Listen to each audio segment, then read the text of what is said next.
നേർവീതി പ്രഭാഷണ പരമ്പരയിലേക്ക് ഏവർക്കും സ്വാഗതം. സുവിശേഷകൻ കുഞ്ഞുമോൻ തോട്ടപ്പള്ളി ഇപ്പോൾ നിങ്ങളുമായി ദൈവവചനം പങ്കുവയ്ക്കുന്നു. ശ്രദ്ധിച്ചാലും.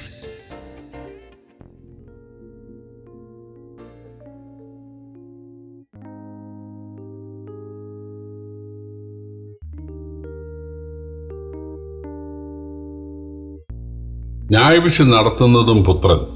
ദൈവനാമത്തിന് മഹത്വമുണ്ടാകട്ടെ.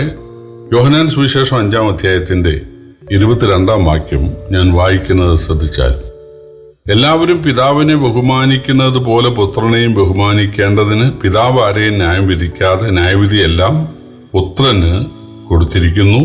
പുത്രനെ ബഹുമാനിക്കാത്തവൻ അവനെ അയച്ച പിതാവിനെയും ബഹുമാനിക്കുന്നില്ല.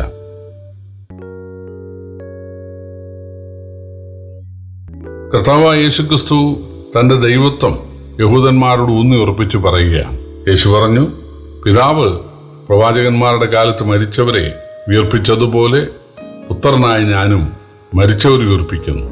തീർച്ചയായിട്ടും ഞാൻ ദൈവമാണെന്ന് വിശ്വസിക്കുവാൻ, ദൈവപുത്രനാണ് എന്ന് വിശ്വസിക്കുവാൻ അത് ഏറ്റവും വലിയ തെളിവാണ് എന്ന് യേശു പറഞ്ഞു. തുടർന്ന് യേശു പറയുകയാണ്, ഭാവിയിൽ നടക്കാൻ പോകുന്ന, അതായത് ലോകാവസാനത്തിങ്കൽ നടക്കാൻ പോകുന്ന ന്യായവിധി, അതിനായിട്ട് സിംഹാസനത്തിൽ ഇരിക്കുന്നത് താനായിരിക്കും എന്നാണ് യേശു പറയുന്നത്. വെളിപ്പാട് പുസ്തകത്തിൽ, അതായത് യോഹന്നാൻ അപ്പോസ്തോലൻ, ഈ സുവിശേഷം എഴുതിയ അപ്പോസ്തോലൻ, സുവിശേഷം നിമിത്തം നാട് കടത്തപ്പെട്ട് പത്മോസ് ദ്വീപിൽ ഡൊമിഷ്യൻ ചക്രവർത്തിയുടെ കാലത്തായിരിക്കുമ്പോഴാണ് ലോകത്തിന് വരാൻ പോകുന്ന ന്യായവിധിയുടെ ആ കാര്യങ്ങളൊക്കെ യേശു ഈ യോഹന്നാൻ അപ്പോസ്തലന് പറഞ്ഞു കൊടുക്കുന്നതും അദ്ദേഹം അത് വെളിപ്പാട് പുസ്തകം എന്ന പേരിൽ എഴുതുന്നതും. ആ വെളിപ്പാട് പുസ്തകത്തിന്റെ 5-ാം അധ്യായത്തിൽ ഒരു ചോദ്യം ആണ്, അതായത് അകത്തും പുറത്തും എഴുത്തുള്ള 7 മുദ്രയാൽ മുദ്രയിട്ടിരിക്കുന്ന ആ ന്യായവിധിയുടെ പുസ്തകം തുറപ്പാൻ യോഗ്യനാരാണ് എന്നാണ് ചോദ്യം. അതിന്റെ ഉത്തരം, യഹൂദഗോത്രത്തിൽ സിംഹവും ദാവീദിന്റെ വേരുമായവൻ, പുസ്തകം ചുമപ്പാനും അതിന്റെ മുദ്ര പൊട്ടിപ്പാനും യോഗ്യൻ എന്ന് പറഞ്ഞു. യോഹന്നാൻ തിരിഞ്ഞു നോക്കുമ്പോൾ കാണുന്നത് സിംഹാസനത്തിന്റെ മധ്യേ ഒരു കുഞ്ഞാട് അറുക്കപ്പെട്ടതുപോലെ നിൽക്കുന്നതായിട്ടാണ്. യഹൂദഗോത്രത്തിലെ സിംഹമെന്നൊക്കെയാണ് പറഞ്ഞതെങ്കിലും യോഹന്നാന് കാണാൻ കഴിഞ്ഞത് ഒരു കുഞ്ഞാടാണ്. അത് കൊല്ലപ്പെട്ടതാണ്, പക്ഷെ അറുക്കപ്പെട്ടതാണ്, പക്ഷെ നിൽക്കുകയാണ്. കർത്താവായ യേശുക്രിസ്തു യഹൂദഗോത്രത്തിലെ സിംഹമാണ് എന്നുള്ളത് ശരിയാണ്. യഹൂദഗോത്രത്തിലാണല്ലോ യേശു ഭൂജാതനായത്, ദൈവം മനുഷ്യനായത്. വാസ്തവത്തിൽ യഹൂദഗോത്രത്തിൽ രാജാവായിട്ട് സിംഹത്തെ പോലെ സിംഹാസനത്തിൽ വാഴേണ്ട ആളാണ് താൻ. ദൈവരാജ്യത്തിൽ അത് സംഭവിക്കും. എന്നാൽ യേശു താൻ മനുഷ്യന് വേണ്ടി, മനുഷ്യനെ രക്ഷിക്കുവാൻ വേണ്ടി, മനുഷ്യനെ നരകമേറ്റ് ആർക്ക് ന്യായവിധി വരാതിരിക്കാൻ വേണ്ടി അവരുടെ ന്യായവിധി അനുഭവിച്ചവനാണ്. അതാണ് അറുക്കപ്പെട്ട കുഞ്ഞാട് എന്നുള്ളതിന്റെ അർത്ഥം. യേശു മനുഷ്യനു വേണ്ടി ബലിമൃഗമായി പിതാവായ ദൈവം യേശുവിനെ യാഗമാക്കി. ആ ബലിമൃഗത്തെ നമുക്ക് വേണ്ടി യാഗമാക്കി. ആ യേശു ഉയർത്തെഴുന്നേറ്റ് ജീവിക്കുകയാണ്. അതാണ് അറുക്കപ്പെട്ട കുഞ്ഞാട് നിൽക്കുന്നതായിട്ട് കണ്ടത്. അപ്പോൾ മനുഷ്യനു വേണ്ടി, മനുഷ്യന്റെ നരകം മനുഷ്യന് പകരം അനുഭവിച്ച യേശുവാണ് മനുഷ്യനെ ന്യായം വിധിക്കുവാൻ, പാപികളെ, അത് അംഗീകരിക്കാത്ത, സുവിശേഷം അംഗീകരിക്കാത്തവരെ ന്യായം വിധിക്കാൻ യോഗ്യൻ എന്നാണ് 5-ാം അധ്യായത്തിൽ പറയുന്നത്. 6-ാം അധ്യായത്തിൽ, വെളിപ്പാട് ദിവസം 6-ാം അധ്യായത്തിൽ ആ കുഞ്ഞാട് ഓരോ മുദ്രയും പൊട്ടിക്കുകയാണ്. 1-ാം മുദ്ര പൊട്ടിക്കുന്ന കാര്യം 6-ാം അധ്യായത്തിന്റെ 1-ാം വാക്യത്തിലുണ്ട്. അപ്പോൾ ഇടിമുഴക്കമുണ്ടായി എന്ന് നമ്മൾ വായിക്കുന്നു. 3 മുതലുള്ള വാക്യങ്ങളിൽ 2-ാം മുദ്ര പൊടി സമയത്ത് ഒരു ചുവന്ന കുതിരയെ കാണുന്നുണ്ട്. മനുഷ്യർ അന്യോന്യം കൊല്ലുവാൻ തക്കവണ്ണം ഭൂമിയിൽ നിന്ന് സമാധാനം എടുത്തു കളയുന്നതിനുള്ള അധികാരമാണ് അവിടെ ഉണ്ടായത്. 3-ാം മുദ്ര പൊട്ടിച്ചപ്പോൾ ഒരു കറുത്ത കുതിര കാണുന്നുണ്ട്. അവിടെ ഭക്ഷ്യക്ഷാമം ഉണ്ടാകുന്ന കാര്യമാണ് അവിടെ എഴുതിയിട്ടുള്ളത്. 4-ാം മുദ്ര പൊട്ടിച്ചപ്പോൾ മഞ്ഞ നിറമുള്ള ഒരു കുതിരയെ കാണുന്നു.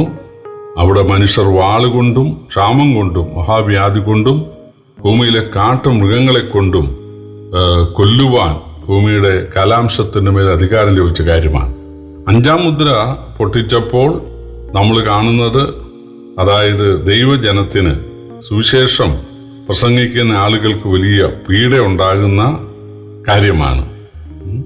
6-ാം മുദ്ര പൊട്ടിച്ചപ്പോൾ സൂര്യൻ കരിമ്പടം പോലെ കറുത്തു, ചന്ദ്രൻ രക്തതുല്യമായി, അത്തിവൃക്ഷം പെരുങ്കാറ്റുകൊണ്ട് കുലുങ്ങിയിട്ട് കായ് ഉതിർക്കുന്നത് പോലെ ആകാശത്തെ നക്ഷത്രങ്ങൾ താഴേക്ക് പതിക്കുവാൻ ഇടയായി, ആകാശം ചുരുട്ടപ്പെടുവാൻ ഇടയായി, ദ്വീപുകൾ ഇളകിപ്പോകാൻ ഇടയായി, രാജാക്കന്മാരും മഹത്തുക്കളുമൊക്കെ ഗുഹകളിലും മലമ്പാറകളിലും ഒളിച്ച്, പാറകളെ ഞങ്ങളെ മൂടുവീൻ, കുന്നുകളെ ഞങ്ങളെ മറപ്പീൻ, സിംഹാസനത്തിൽ ഇരിക്കുന്ന കുഞ്ഞാടിൻ്റെ കോപം തട്ടാതെ വണ്ണം ഞങ്ങളെ മറപ്പീനെന്ന് പറഞ്ഞ് ഉന്നതരായ ആളുകൾ പോലും നിലവിളിക്കുക. 7-ാമത്തെ മുദ്രയെക്കുറിച്ച് വായിക്കുന്ന 8-ാം അധ്യായം 1-ാം വാക്യത്തിലാണ്. 7-ാം മുദ്ര പൊട്ടിച്ചപ്പോൾ സ്വർഗത്തിൽ ഏകദേശം അരമണിക്കൂറോളം മൗനതയുണ്ടായി. 7 ദൂതന്മാർ നിൽക്കുന്നത് കണ്ടു.